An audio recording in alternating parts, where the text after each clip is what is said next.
Revelações sobre o terremoto político que sacode o Brasil. A Operação Lava Jato atingiu essa semana o ex-presidente Lula. Ameaçado de prisão, o ex-presidente tentou se tornar ministro, o que o afastaria do juiz Sérgio Moro. Mas o grampo telefônico divulgado no mesmo dia mudou tudo. As gravações mostram Lula que o Brasil desconhecia. Essa é a nossa reportagem da semana.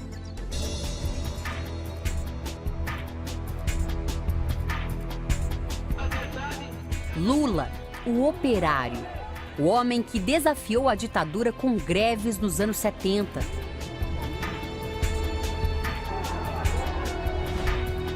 O político que governou o Brasil com as mais altas taxas de popularidade.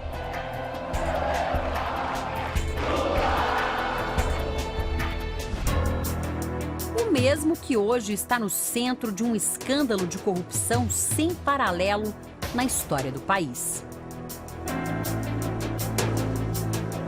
A Operação Lava Jato detona poderosos há exatos 2 anos.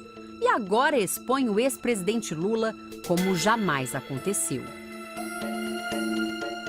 Na semana em que ele tentou ser ministro e não conseguiu, Lula vive o pior momento de sua história.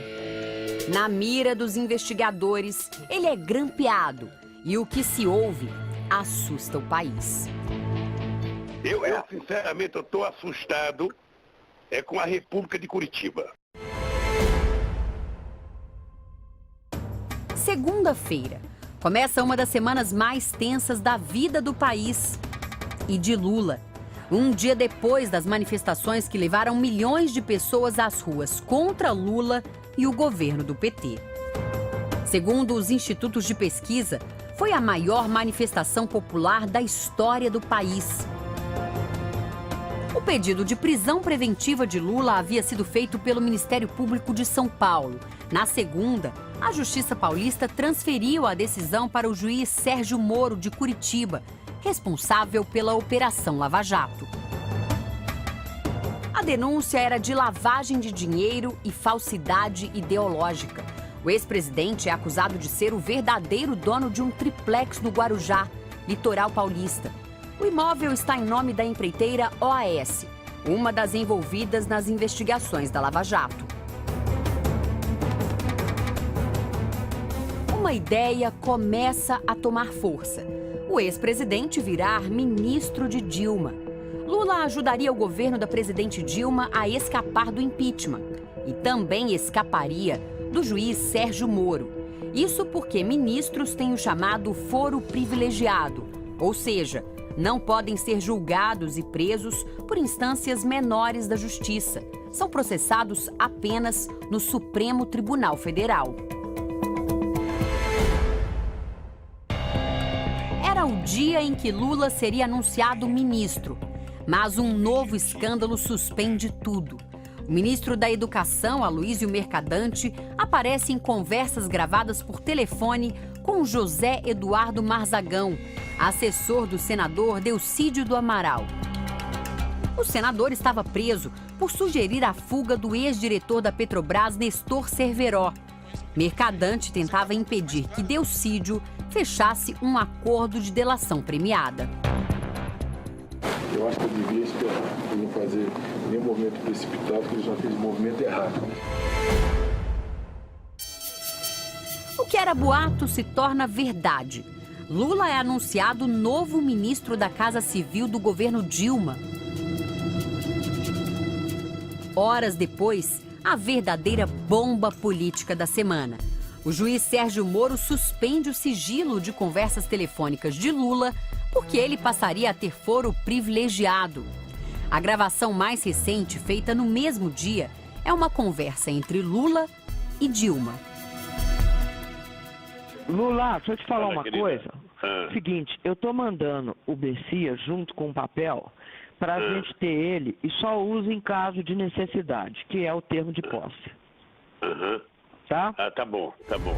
Para alguns juristas, a gravação é indício de que a presidente Dilma estaria tentando obstruir a justiça. O termo de posse seria um documento para evitar a prisão de Lula, mesmo antes da posse.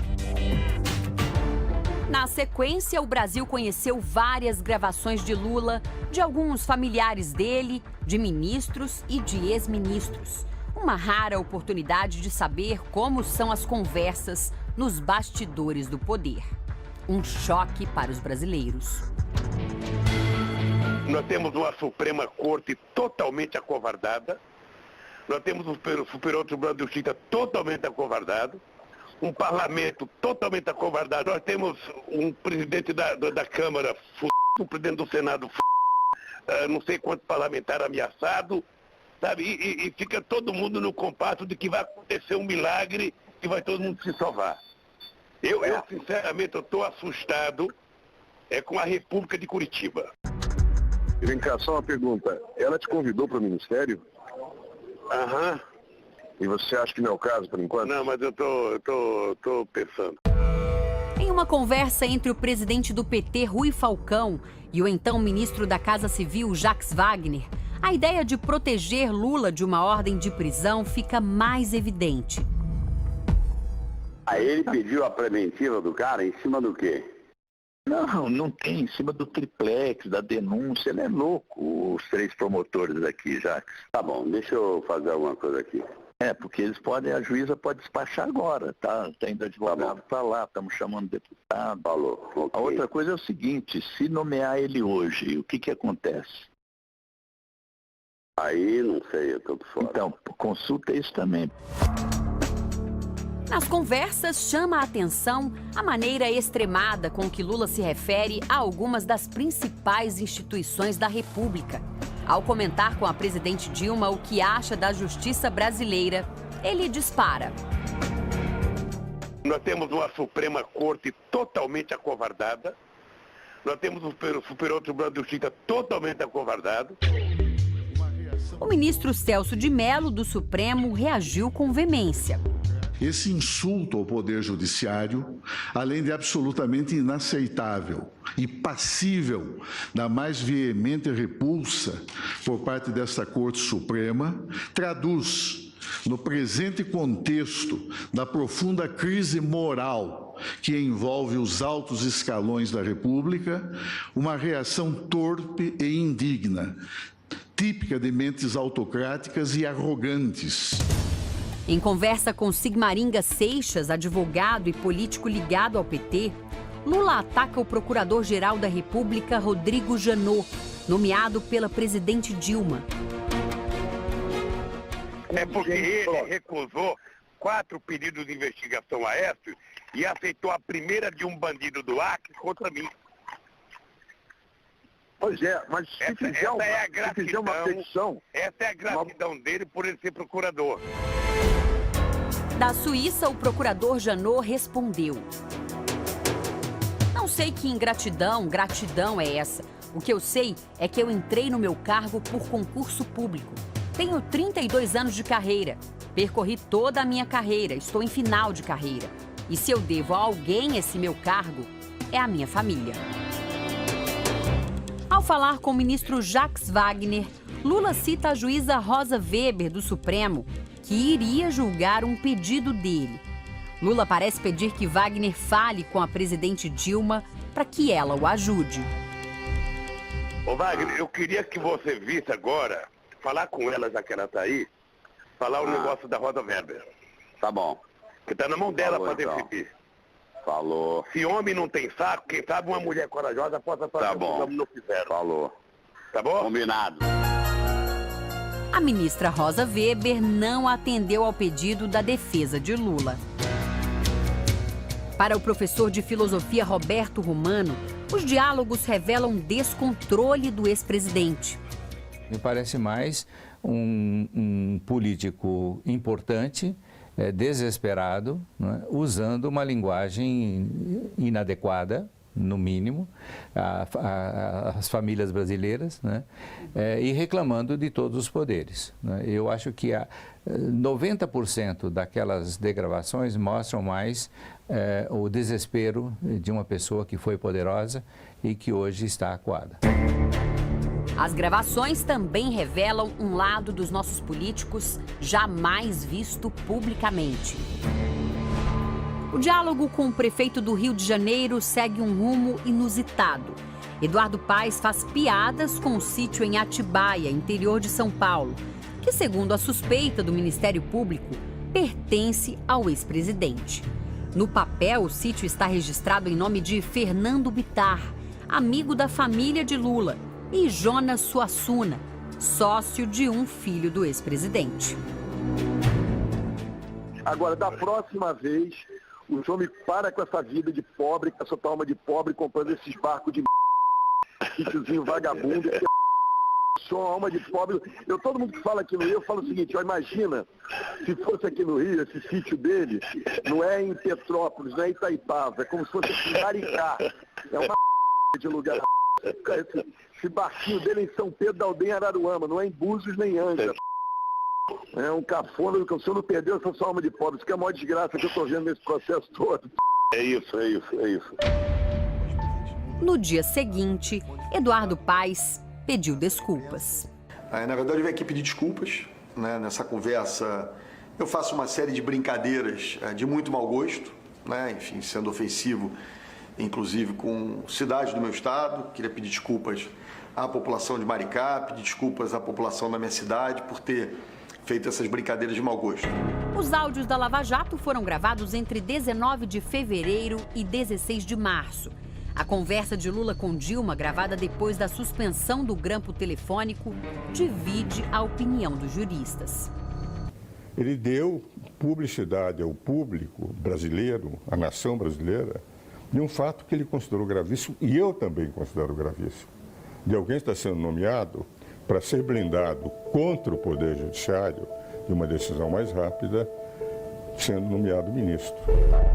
No dia seguinte, o ex-presidente Lula divulgou uma carta aberta à população, onde diz que acredita no judiciário e nas instituições, mas não se desculpou.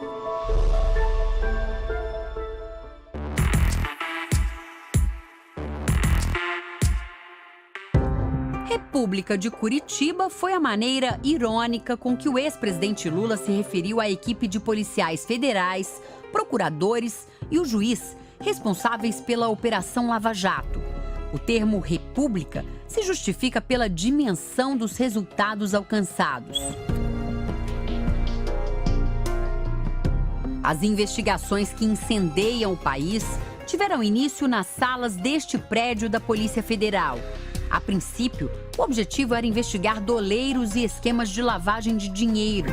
Mas tudo mudou de patamar ao atingir a maior empresa brasileira, a Petrobras, e desvendar um gigantesco esquema de corrupção. O que acontecia na Petrobras acontece no Brasil inteiro. O Brasil é o paraíso da impunidade dos corruptos e dos corruptores.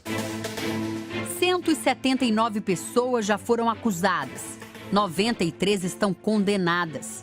Somado, o tempo de cumprimento das penas chega a 990 anos e 7 meses. A investigação vai além dos políticos do PT. E quando se refere a autoridades com foro privilegiado, as informações são mandadas para Brasília. O presidente da Câmara, Eduardo Cunha, já foi denunciado por receber propina, ter contas não declaradas no exterior e lavar dinheiro.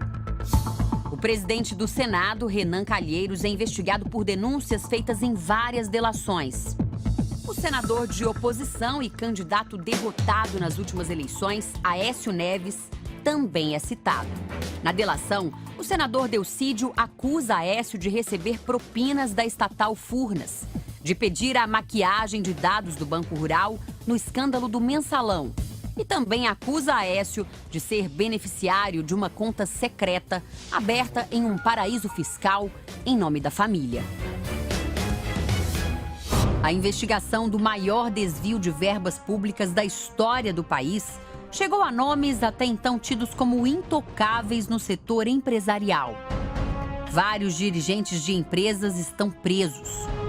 Marcelo Odebrecht, dono de um império avaliado em 100 bilhões de reais, já foi condenado a 19 anos e 4 meses de prisão. Em Curitiba, foi montado um verdadeiro quartel-general. Participam das investigações da Lava Jato 10 delegados da Polícia Federal, 12 procuradores da República e um juiz. Nesta semana, o repórter Eduardo Ribeiro visitou o quartel-general da Lava Jato em Curitiba. O delegado federal que comanda o combate ao crime organizado nos mostra quão isolada trabalha a equipe dele. O quartel-general da operação tem leitor biométrico na porta. Apenas 16 pessoas têm acesso. 2 anos atrás, a Operação Lava Jato começou numa sala pequenininha aqui atrás de mim e logo isso cresceu rapidamente. Aqui, ó, custódia e processamento de materiais. Hoje, são pelo menos 5 salas com uma única entrada, acesso restrito. Nós estamos diante de provas e mais provas coletadas ao longo da operação e todas elas vão ser, ao seu momento, digitalizadas. Vão para o computador para ficar à disposição da equipe. E a gente nota, olha aqui, ó, ainda alguns malotes. Tem material que ainda não foi aberto. Nós tivemos que criar depósitos especiais no prédio para manter a custódia das provas e, de acordo com a necessidade, a gente vai aumentando, né? O perito Rodrigo abre para a gente agora a porta de uma sala que fica permanentemente fechada aqui nesse departamento específico da Polícia Federal. É muito barulhento, mas eu justifico para vocês por que esse barulho. São vários computadores trabalhando ao mesmo tempo para tentar desbloquear aparelhos que foram apreendidos durante a Operação Lava Jato. São telefones celulares e computadores, na maioria dos casos. Nesse instante, o sistema está tentando quebrar uma senha de um aparelho que foi apreendido com um dos suspeitos, um dos acusados. Ele tenta 1 milhão de senhas por segundo, aleatoriamente. Somente nesse caso específico, o sistema já tentou mais de 94 bilhões de vezes. E na maioria dos casos, os peritos daqui têm tido sucesso. Os jornalistas Mark Souza e Denian Couto também conversaram com 6 dos delegados da Lava Jato e mostraram as instalações onde os presos recebem familiares e advogados.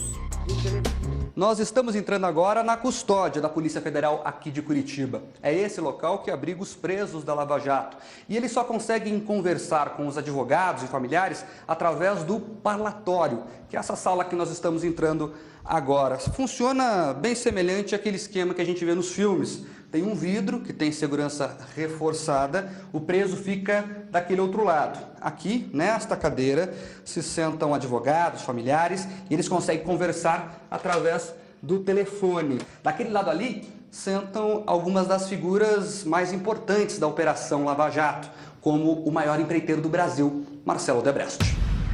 Uma ferramenta importante da investigação é a delação premiada.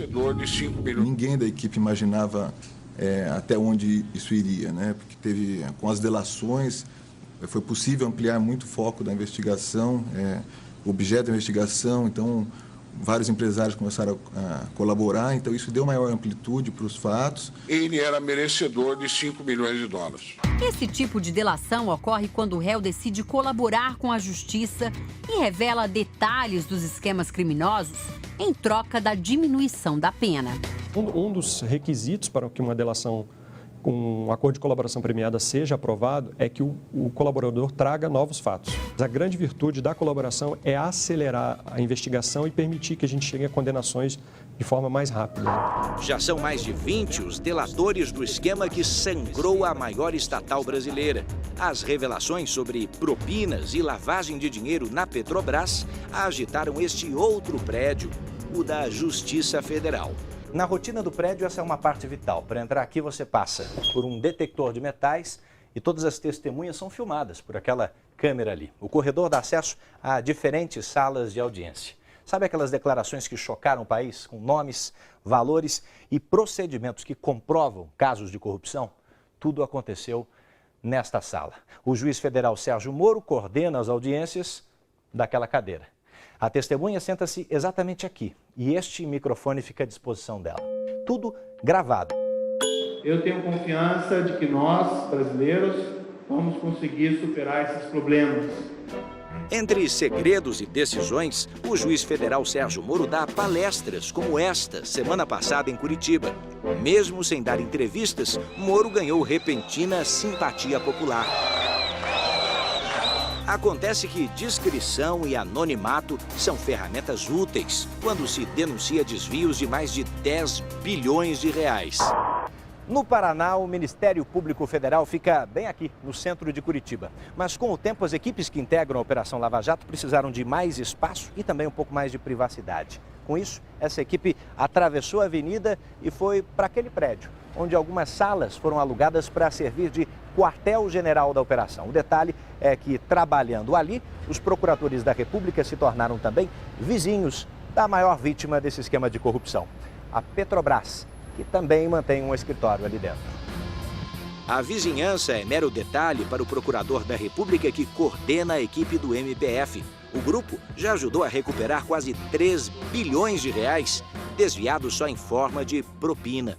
A corrupção no Brasil é um monstro, ela desvia mais de 200 bilhões de reais por ano, 3 vezes o que se gasta na área federal com educação, 3 vezes o que se gasta na área federal com saúde. Pessoas estão morrendo nas filas de hospitais, estão sem remédios, pessoas estão esperando nas filas de escolas para matricular filhos, faltam professores, faltam livros didáticos por causa da corrupção. O procurador defende que corruptos devem ter punição semelhante à de assassinos. Nós não temos dúvida nenhuma de que a corrupção mata e de que quem rouba milhões mata milhões.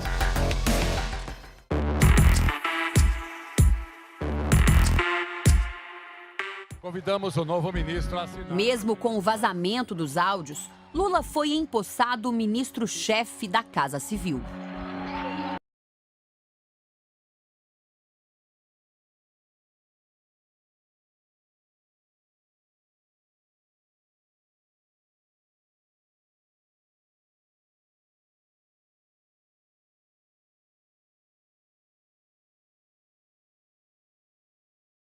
Se quiser.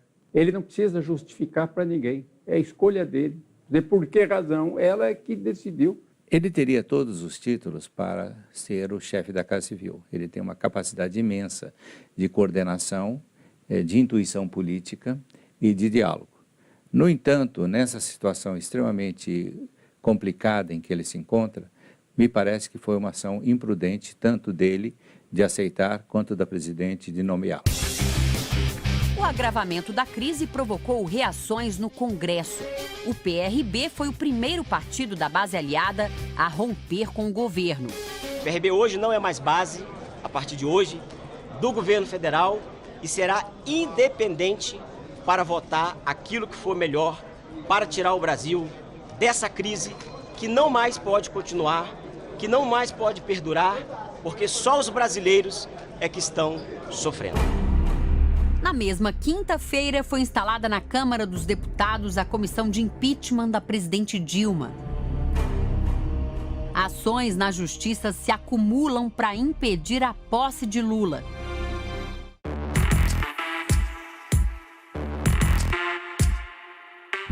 No fim de semana, surgem novos indícios de que o sítio em Atibaia realmente pertence a Lula.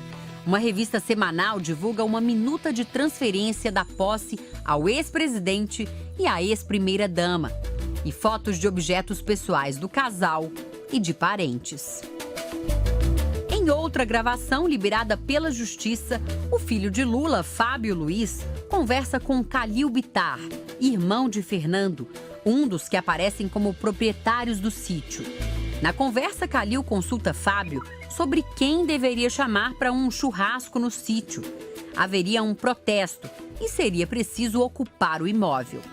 Veja que o filho de Lula é quem autoriza o irmão do suposto dono do imóvel a levar um convidado para lá. Não, eu vou ver se eu convenço o Fabiano de vir para cá, né? É uma boa. Tá? Eu tenho sua autorização para isso, tem? Tem que ter autorização para tudo, meu amor.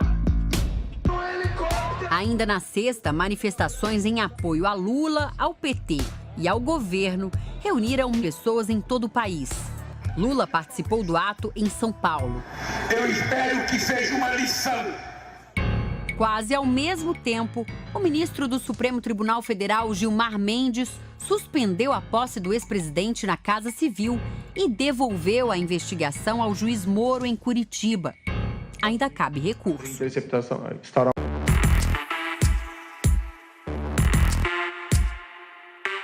O senador Delcídio do Amaral ressurge com declarações a uma revista semanal.